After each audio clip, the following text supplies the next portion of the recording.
Hello everyone, how are you doing? This is MD Tech here with another quick tutorial. In today's tutorial, I'm going to show you guys how to troubleshoot Windows update issues you're having on your Windows 11 computer. So this should hopefully be a pretty straightforward process, guys, and let's go ahead and jump right into it. So first thing I'd recommend doing would just be to restart your computer. So restart your computer entirely, so shut it down and then start it back up, and then attempt to run the updates again. So that's the first thing I would check. Also, if you're having a problem with your internet connection, that's also something that I would take a look into first.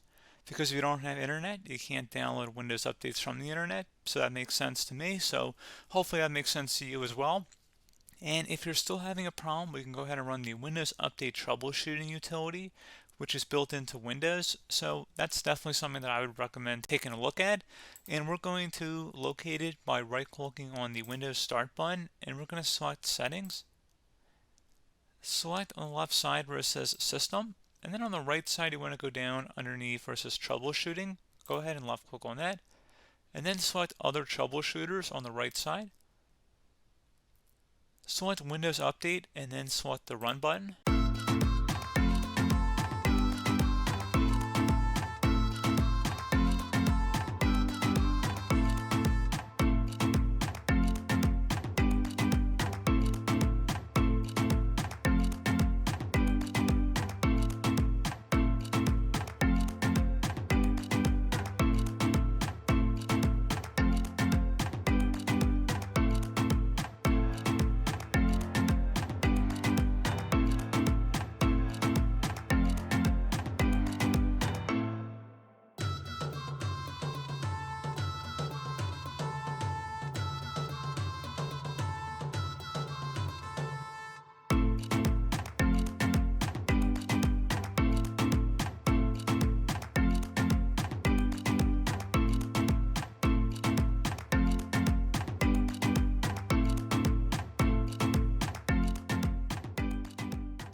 Okay, so once that's done, you should be able to just close out of here, restart your computer and attempt to run updates again, and then hopefully that should have resolved the problem. If that's still not working, you can try opening up the magnify icon down in the taskbar, and you want to search for CMD. Best result should come back with command prompt. Go ahead and right click on that and select run as administrator. If you receive a user account control prompt, go ahead and select yes. And now you want to type in SFC space and then /scan now. Again, SFC, then you want to type in a space here, /scan now. Scan now should all be one word, attach that / out front. And there are two N's in here, so scan and now, so scan now. Hit enter on the keyboard, should say beginning system scan. This process will take some time, so please be patient.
Okay, so Windows Resource Protection did not find any integrity violations. You can close out of here. Would recommend restarting your computer, and hopefully that should be about it. So as always, thank you guys for watching this brief tutorial. Do hope I was able to help you out, and I do look forward to catching you all in the next tutorial. Goodbye.